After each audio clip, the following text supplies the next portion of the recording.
Hello, bachcho. Let's read the question. Which one of the following is obtained when phenol is shaken with excess of concentrated HNO3? तो हमें इस question में बताना है कि जब हम फिनॉल को एक्सेस ऑफ कंसेंट्रेटेड HNO3 के साथ शेक करते हैं तो हमें कौन सा प्रोडक्ट इनमें से मिलता है। चलिए हम सबसे पहले इस क्वेश्चन का की कॉन्सेप्ट समझ लेते हैं।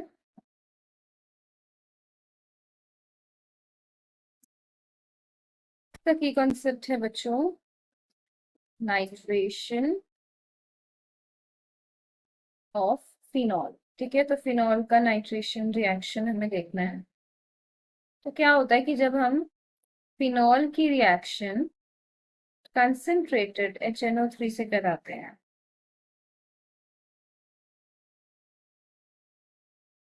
ठीक है, जिसका हमने एक्सेस ले लिया, तो हमें यहाँ पर क्या मिलता है। देखो यहाँ पे बच्चे फिनॉल, आपको पता है फिनॉल कौन सा ग्रुप है। फिनॉल है आपका ऑर्थो पैरा डायरेक्टिंग ग्रुप है। ऑर्थो पैरा डायरेक्टिंग ग्रुप है मतलब ये नए इनकमिंग ग्रुप को कहाँ पर डायरेक्ट करेगा, ऑर्थो एंड पैरा पोजिशंस पर। ठीक है, तो अब क्या होगा कि जब हमने एक्सेस ऑफ HNO3 लिया, तो जो आपका NO3 का ग्रुप है, सॉरी NO2 का जो ग्रुप है आपका, वो बच्चे ऑर्थो और पैरा दोनों पोजीशंस पर आ जाता है। यानी कि ये आपकी ऑर्थो एंड पैरा, दो आपकी ऑर्थो पोजीशन, एक आपकी पैरा पोजीशन। तो यानी कि 2 4 6 की जो पोजीशन है आपकी, अगर आप नंबरिंग करो 1 2 3 4 5 एंड 6, तो ये आपकी 2 4 एंड 6 पोजीशन पर आपका क्या आ जाता है, नाइट्रो ग्रुप आ जाता है।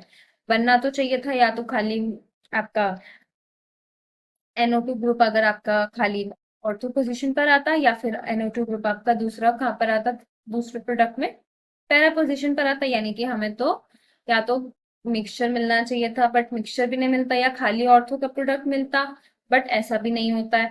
तो ऐसा आखिर क्यों हुआ कि यहाँ पे ऑर्थो एंड पैरा पोजीशन सारी ऑक्यूपाई हो जाती हैं। तो एक्चुअली में क्या होता है यहाँ पे कि यहाँ पे जैसे ही ये रिएक्शन होती है, इसके बीच में बच्चे एक फिनॉक्साइड आयन बनता है हमारा। ठीक है, एंड वो जो आपका फिनॉक्साइड आयन होता है, वो फिनॉक्साइड आयन आपका स्ट्रांगली ऑर्थो पैरा डायरेक्टिंग होता है।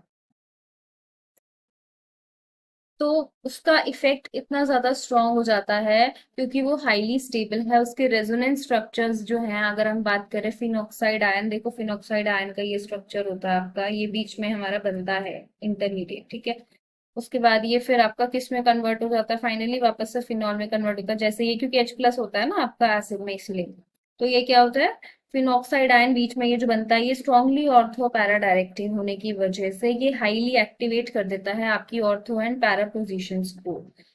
क्योंकि हमें पता है कि जो फिनॉक्साइड आयन है वो फिनॉल से भी ज्यादा स्टेबल है, इसीलिए ये इतना हाईली एक्टिवेट कर देता है ऑर्थो एंड पैरा पोजिशंस को कि जो आपके इनकमिंग ग्रुप्स हैं वो नाइट्रो ग्रुप्स, वो आपके ऑर्थो एंड पैरा पोजिशंस पर आते हैं। तो हमें मोनो सब्स्टिट्यूटेड प्रोडक्ट नहीं देखने को मिलता। मतलब हमें ये ट्राई सब्स्टिट्यूटेड ही क्यों मिला, इसका ये रीजन है कि ये जो आपका एक इस रिएक्शन के जब मैकेनिज्म होता है बच्चे, उसमें जो आपका ये फिनॉक्साइड आयन बनता है ना, जब हम इसको HNO3 के साथ इसकी रिएक्शन कराते हैं, तो ये जो फिनॉक्साइड आयन है आपका, ये बहुत ज्यादा स्टेबल होता है। क्योंकि यहाँ पे आपको पता है ऑक्सीजन पर भी इलेक्ट्रोनेगेटिव आइटम पर नेगेटिव चार्ज है, ये डिलोकलाइज होता है, तो ऑर्थो एंड पैरा पोजिशन जो होती है वो आपकी हाईली एक्टिवेट हो जाती है। It activates ortho and para positions strongly, तो बहुत स्ट्रांगली एक्टिवेट कर देता है ये फिनॉक्साइड आयन आपका ऑर्थो एंड पैरा पोजिशंस को। इस वजह से जब आप इसको एक्सेस में लेते हैं तो ऑर्थो पर भी और पैरा पर भी हमें NO2 का सब्स्टिट्यूशन देखने को मिलता है। तो इसीलिए आपको ये जो फाइनल कंपाउंड मिलता है इस रिएक्शन से, तो ये जो आपका कंपाउंड है NO2 का सब्स्टिट्यूशन तीनों जगह हो जाएगा, ऑर्थो पर भी और पैरा पर भी। ठीक है, this is the ortho position, this is the para position. तो ये आपको क्या मिलता है, अब देखो इसकी नेमिंग करनी है हमें इस कंपाउंड की। इस कंपाउंड का नाम क्या होगा, देखो अब मेन सब्स्टिट्यूएंट फिनॉल था, 1 2 3 4 5 6, तो आप देख सकते हो 1 पर आपका OH है। आपका नाइट्रो सब्स्टिट्यूएंट किधर है, 2 पर है, 4 पर है, 6 पर, तो हम इसको बोलेंगे 2 4 6 ट्राई, क्योंकि 3 है आपके पास, तो ट्राई नाइट्रो ग्रुप के लिए नाइट्रो और फिनॉल। तो ये आपका कंपाउंड बनता है 2,4,6। तो इसीलिए हमारा इस क्वेश्चन का फाइनली जो करेक्ट आंसर हो जाएगा वो हो जाएगा ऑप्शन ए। ठीक है, तो 2,4,6 ट्राई नाइट्रोफिनॉल हमें इस क्वेश्चन में मिलेगा as a product. A option is the final answer. I hope you all have understood the question. Wish you all the best.